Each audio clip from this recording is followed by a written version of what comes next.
that was a spooky new look at Little Nightmares 3, which is coming to Xbox in 2025. So now it's time to go to the vault with Skyline Valley out now and the Milepost Zero update launching very soon. Our next guest has plenty to chat about.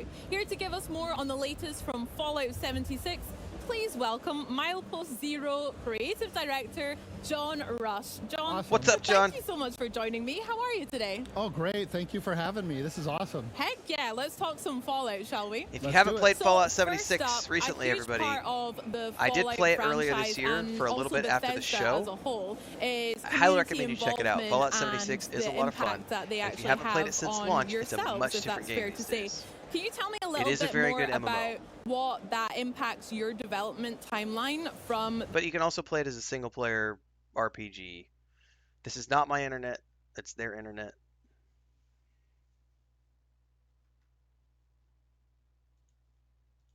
The community involvement. Sure. Yeah, that's a great question. You know, I've said it before, Bethesda Game Studios has the best community in gaming.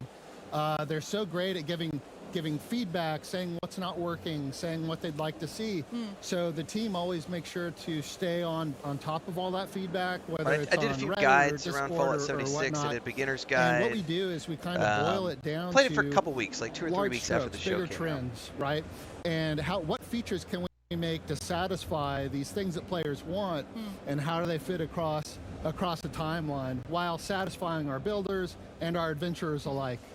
Nice. I mean, you mentioned Reddit just there, and I'm really curious how you actually use those sites or maybe other corners of the internet I was gifted it while watching the show with a friend. Haven't tried it yet. The feedback from the community backlog. And then put that in it's worth the it. game. What does that look if you like Fallout. for you and the team? Well, I'd like to outline some sort of really cryptic process, but it's really just me on my phone going down the post and remembering, oh yeah, somebody said that. But you know, it's more than just reading the feedback. It's also being able to look at that feedback through the lens of a player. So we all play the game on the team. I, speaking for myself, have multiple high-level characters I've gone through the game with to try different things. Multiple new characters fresh out of the vault to try different things. So looking at that feedback that we get from players through the lens of players ourselves and kind of trusting ourselves to make the right choices for the game. Nice. Showing off with quite a few high-level characters there. I see you. And by the way, I made those myself. I wasn't giving them. Thank you. No, that's very good. Sorry guys, Chris came in. She was supposed to go. She was wanting to go run errands today, and I guess it's raining. I didn't realize it's raining. The storm hasn't hit us yet, but it is raining outside. Oh yes, the latest character sometimes shows up on the socials, and that's Captain Nuke McCloud. Nice. And Captain Nuke McCloud lives up to his name and loves to drop nukes. So we get the community together, and they follow me around while I drop nukes, and we just have a lot of fun. I'll stay out of the way of those servers. Yep. What is the reaction from the community that you see when you do take those comments, that feedback, and actually put it in the game? What's it like seeing the reaction to those from the community?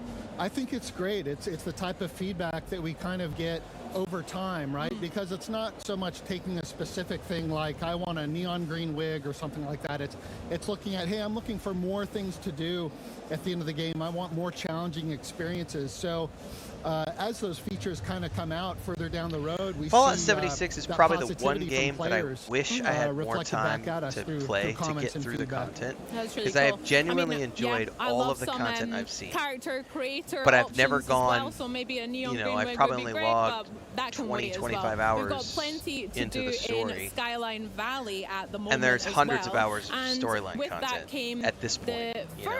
So it's kind of like what's been happening to me with No Man's Sky, like getting in and really going through 8 years of updates. It's the same type of situation. Absolutely. Also with Warcraft, so I'm still catching up with Warcraft because nice. kind of 20 years of content before I started. The vein of Fallout. But what I've come to learn over the years is that you know, players really love to play on the Appalachia map. Appalachia in our game is really kind of the main character, and we were introduced to Appalachia when the game first came out, and it's really changed since then, and all the updates that we've had. So knowing that players really like to stay in Appalachia and experience that, we wanted to give them opportunities to continue telling their own stories. So using Skyline Valley as a reference, they have more places to build, more places to adventure, and also using Skyline Valley for a way to further the story of Appalachia itself, telling our own stories for the players to experience. So the idea for Skyline Valley came from Vault 63. It was really mysterious what was going on there. So we were thinking, what should this new region look like? Well, it's about Vault 63, and that's dark and mysterious. So let's make this region dark and mysterious. And so that's kind of where the tone of the new space came from, the thought behind it. Yeah, I mean, I think it's the mission, the pre-update mission that you do, and you go to that massive big manor house, and like literally just looks like hellfire everywhere around, and it is very much dark and mysterious, but also very fun to explore. What other things in Skyline Valley, what other game features were added with this new update, the latest one? Game features added with well, there's a new horrible creature walking around called the Thrasher, which is just awful. Yeah. this big turkey abomination, which is a lot of fun to see. We've also got a new boss in there that's triggered by nukes, the trifecta terror, the trio Storm Goliaths, which are really fun was to stealing fight. my pillow, They play off and I'm going to be taking a nap shortly. I I don't want to have to kill move him one, after the he's other falling two get asleep. stronger. You kill one of them, and the last one gets really strong. So that's fun. Yeah, that is fun and also terrifying. That's great. And then also with Vault 63, we've got a whole bunch of ghouls in there too, which is fun. And speaking of ghouls, it would be fair to chat about the Fallout TV show and my favorite character, Walton Goggins. Oh, it's everybody's favorite character. So how are you enjoying the TV show, firstly? Have you enjoyed it? Which viewing? I've watched the series about 4 times. Heck I love it. Walton did a great I job. can recite it already. There will come a pain. What I love most about the show is he does a great job at through everything. the story, through the characters, how true to Fallout it was for people that maybe weren't familiar with Fallout before, or maybe had played other Fallouts in the past, watching the show, experiencing that story and wanting more.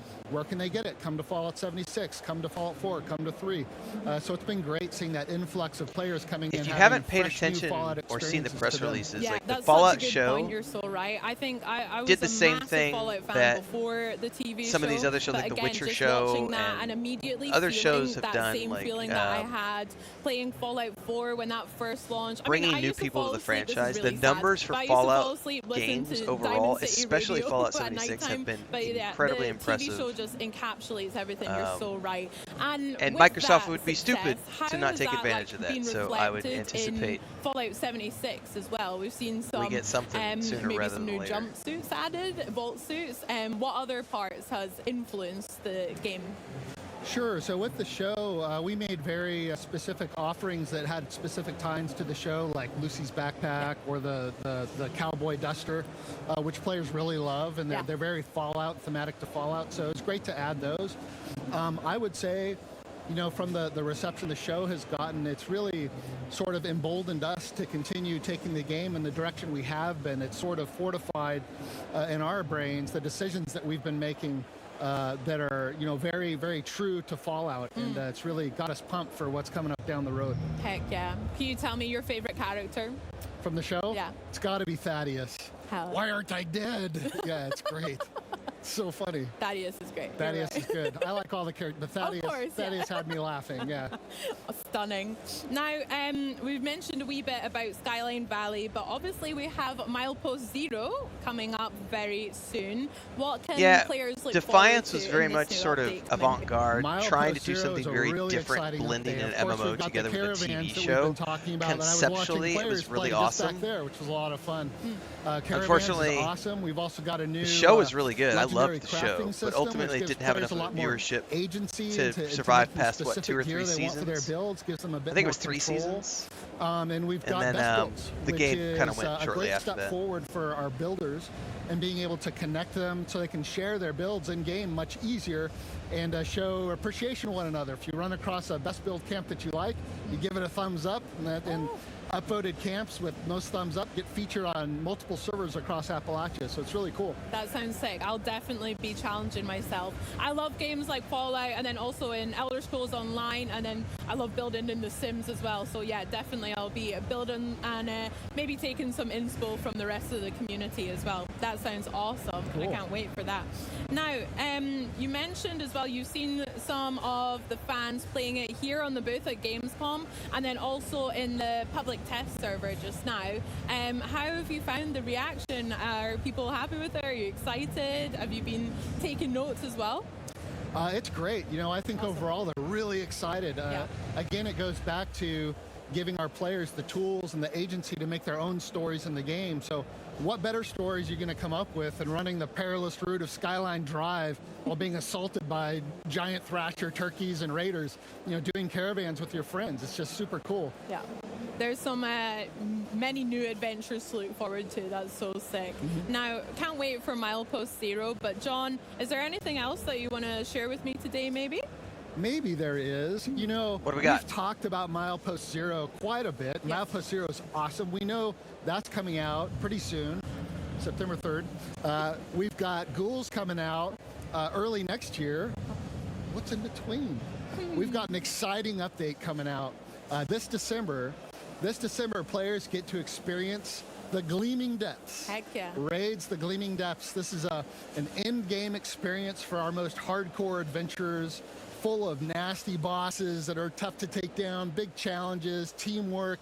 It's great. And once players get to the end of it, if they live to tell the tale, they get a chance at getting 4-star legendary weapons, power armor, and gear. Very nice. Sick. I love that exclusive. Let's go. Gleaming Depths. I cannot wait to try that out. I'll have a lot of grinding to do, but yeah, maybe the captain can come in and help me out, level my character up.